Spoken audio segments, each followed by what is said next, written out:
Packaday podcast and Cheesehead TV. Anything Actually, else? I do have one more question for Agent Busby. A bonus question, then. if he doesn't mind. All right. Agent Busby, I got to ask, how wary should I be of Todd Gurley and his knee? I've been reading a lot of reports. It's not just an injury, it's arthritis.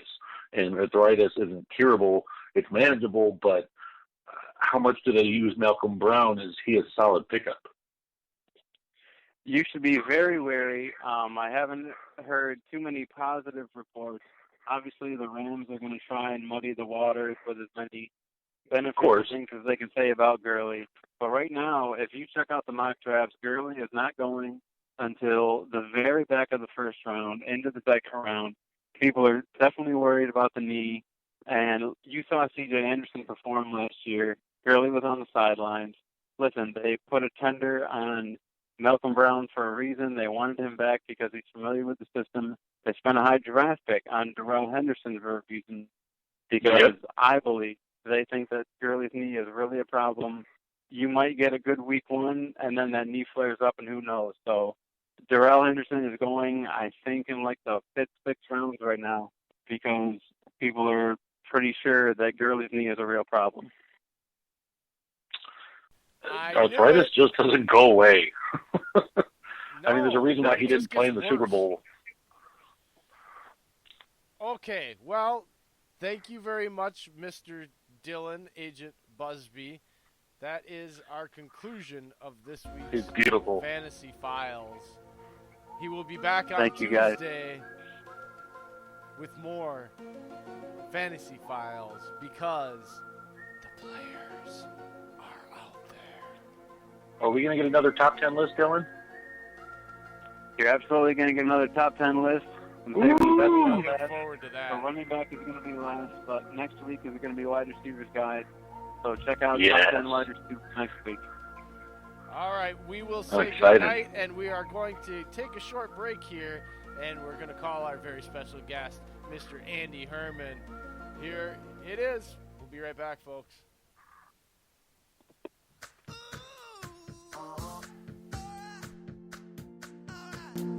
I've been grinding so long, been trying this shit for years. And I got nothing to show, just climbing this rope right here.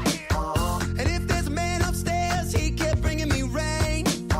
But I've been sending up prayers and something's changed. I think I finally found my hallelujah. I've been waiting for this moment all my life. Now all my dreams are coming true, yeah. I've been waiting.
us, I guess. We are having a hard time trying to get a hold of our guest, not answering the phone at the moment. I'm sure something came up, and maybe we will get a hold of him later. Otherwise, we are going to get a hold of Agent Busby again.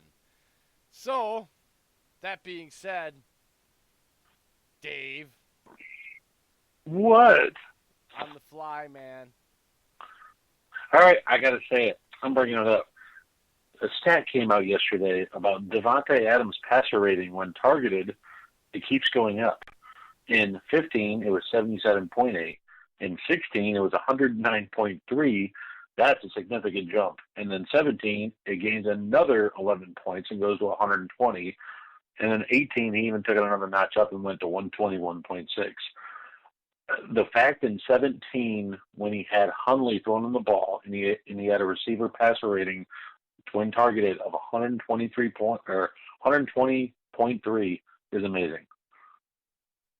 Like that's yeah. Well, that's, you know what? It doesn't surprise me at all because I don't know what it is. And look, I got into this since we got time to kill it right now. I got into this little conversation on Twitter earlier with this guy named Jay. And so basically it's about Clay Matthews, okay?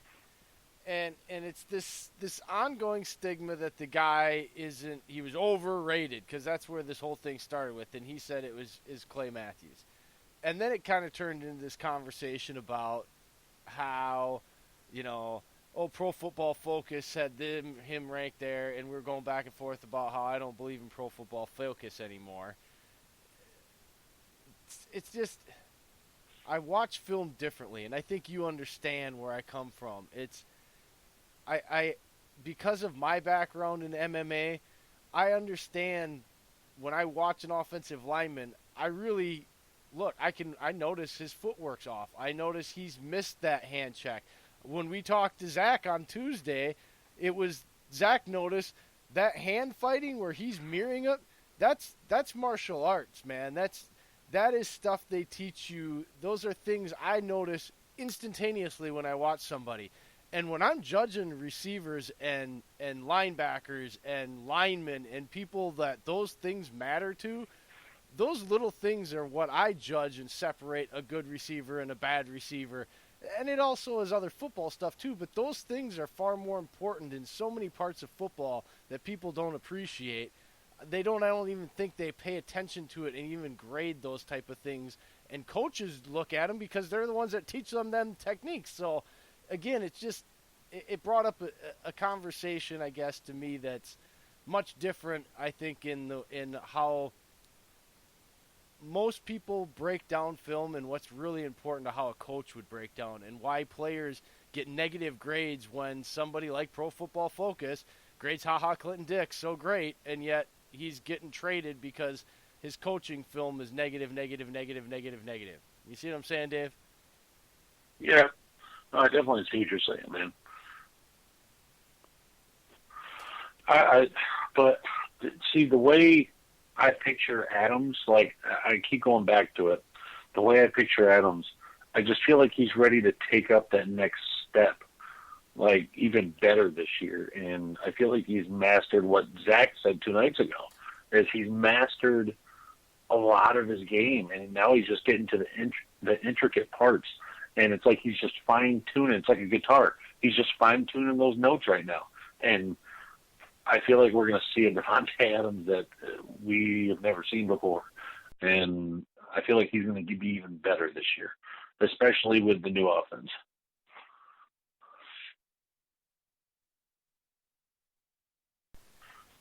So, yeah, I believe that. Adams, to me, I think isn't getting enough credit for being as good in the top tier, but it's not like he's not getting any love. There's guys out there that are hyping him up. What I don't think is being realized is some of the other weapons and how this offense is actually going to operate now under the new coach and the way the roster is actually going to be built. I think a lot of people that I respect are still stuck because they don't know what to expect, so all they have is their past, and the past is not a good judge of character because it's completely different. The offense is different. What they're doing even defensively, you can see personnel-wise, it's different than what they had even last year. Just look at the front seven. Don't tell me that's not a different makeup than what they've had all the years past, including last year. It just is different. And therefore, it's you have to kind of take that into perspective when you're judging all these teams, especially the Bengals, all these teams with new coaches and stuff. You have to kind of try to wipe away your past memory and go with, as funny as it sounds, a little more, well, what if? What if they do this? Or what if this happens?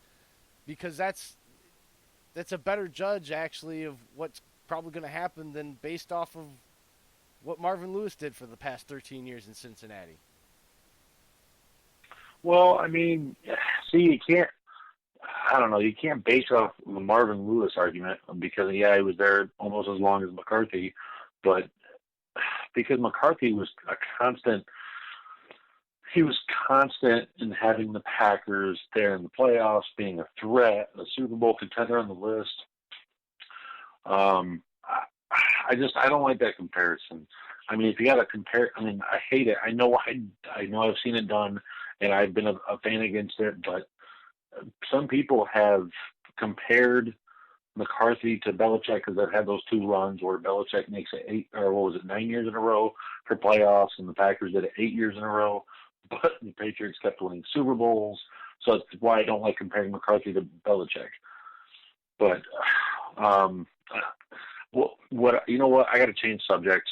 I've got to jump to a different subject, Jay, because what